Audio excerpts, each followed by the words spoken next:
नमस्कार, good morning. आप सबका स्वागत है आज की क्लास में। बच्चों, आज की जो क्लास है उसमें हम डिस्कस करेंगे क्लास 6 की साइंस की वर्कशीट और उसके बाद ही हम डिस्कस करेंगे क्लास 6 की हिंदी की वर्कशीट। तो बच्चों, जो आपकी साइंस की वर्कशीट है वो हम हिंदी और इंग्लिश मीडियम दोनों में ही डिस्कस करने वाले हैं। बहुत ही ईजी वर्कशीट आई है, तो चलिए बिना टाइम वेस्ट करे हम ये स्टार्ट करते हैं। आज की जो वर्कशीट है बच्चों, उसका हमारा टाइटल है सजीव और निर्जीव वस्तुएं। इसका मतलब ये है कि आपके आसपास जितनी भी वस्तुएं या तो वो सजीव होगी या फिर निर्जीव। तो सजीव कौन सी होती हैं? सजीव वो होती हैं जिनमें जान होती है, जैसे कि हम, ठीक है, हम ह्यूमन बीइंग्स, हम इंसान, हमारे अंदर जान है तो हम क्या हो गए बच्चों? सजीव, ठीक है। और निर्जीव वो वस्तुएं होती हैं जिनके अंदर जान नहीं होती है, ठीक है। तो आपको याद होगा कि लास्ट वर्कशीट में हमने क्या किया था।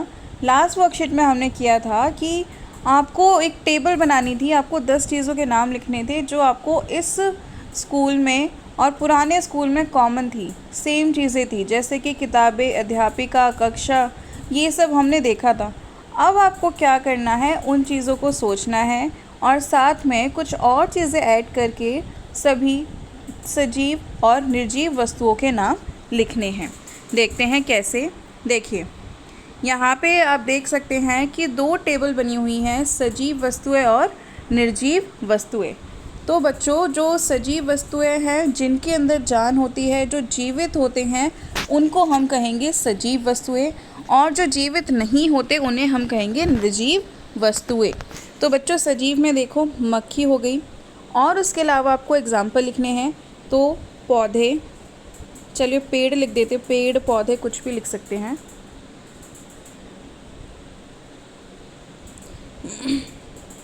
पेड़,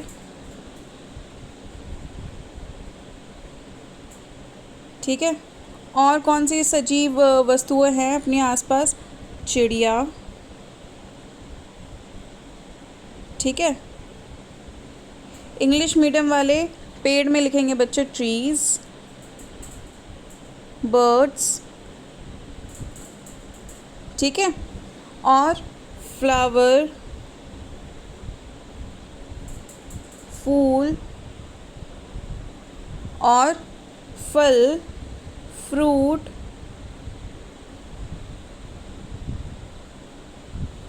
तो ये सभी क्या हैं बच्चों? सजीव वस्तुएं हैं। और इसके अलावा जो आपको सजीव वस्तुएं दिखाई देती हैं उनका नाम लिखिए। जैसे कि आप लिख सकते हैं अध्यापिका, हमने देखा था कि कौन सी चीज़ें कॉमन हैं, तो अध्यापिका, टीचर, ये आपकी क्या हुई? सजीव। आपके जो दोस्त होंगे वो सजीव हैं, दोस्त मतलब फ्रेंड। अध्यापिका मीन्स टीचर, ये क्या है बच्चों? सजीव, ठीक है। तो हमें उनकी लिस्ट बनानी थी जो सजीव है, जिनके अंदर जान है, जो जीवित है।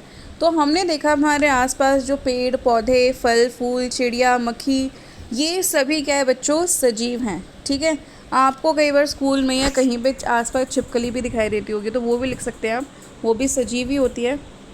तो इसमें मैं लिख देती हूँ छिपकली। उसको बच्चों इंग्लिश में कहते हैं लिजर्ड, ठीक है। तो आपको बेसिकली 10 ऐसी चीज़ों के नाम लिखने हैं जो सजीव हो, जिनमें जान हो। हमने बहुत डिस्कस कर लिए, जो बच्चे बाकी आप खुद से लिख सकते हैं। अब दूसरा है बच्चों निर्जीव वस्तुएं। जो निर्जीव वस्तुएं होती हैं वो क्या है बच्चों? जिनमें जान नहीं होती। जैसे कि स्कूल की घंटी, क्या उसमें जान होती है? नहीं। आपके पेन हो गए, ठीक है, किताबें, बुक्स, ठीक है, फैन,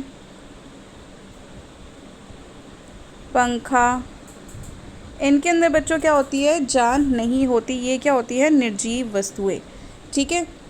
और इसके अलावा आप बेंच लिख सकते हैं, lunch box, water bottle, bag, geometry box, ये सभी वस्तुएं क्या होगी? स्केल, ये सभी वस्तु हो गए आपकी निर्जीव वस्तुएं, इनके अंदर जान नहीं होती। उसके अलावा हम लिख सकते हैं ब्लैक बोर्ड, ठीक है, ब्लैक बोर्ड।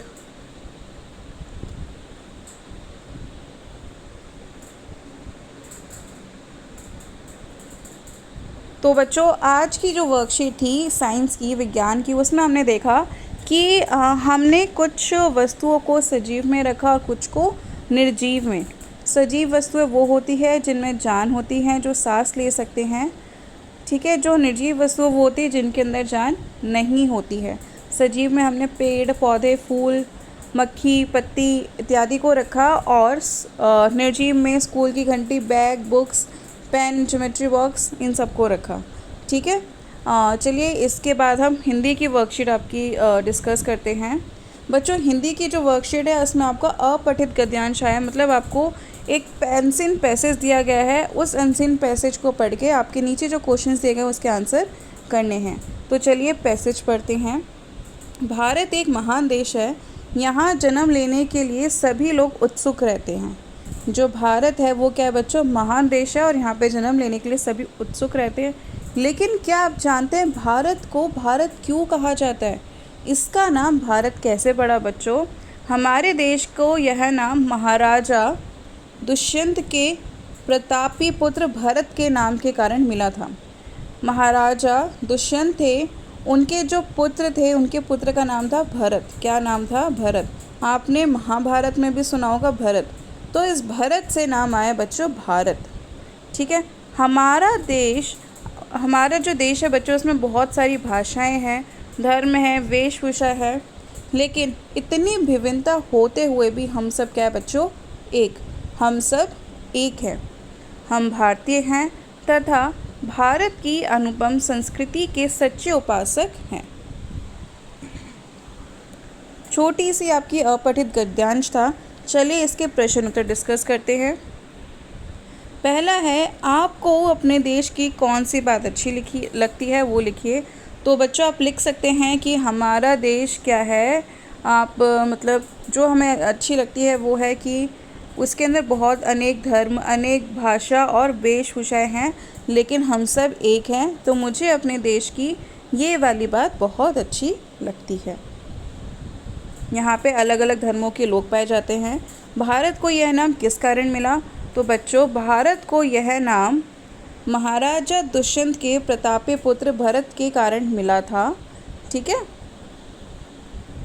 तीसरा प्रश्न है, विपरीत अर्थ वाले शब्दों को जोड़ें और चुनकर लिखिए। इसमें आपको विपरीत शब्द दे रखे हैं तो आपको ढूंढना है कौन सा विपरीत है कौन सा नहीं। तो देखिए झूठा, अच्छा चलो स्टार्टिंग से करते हैं।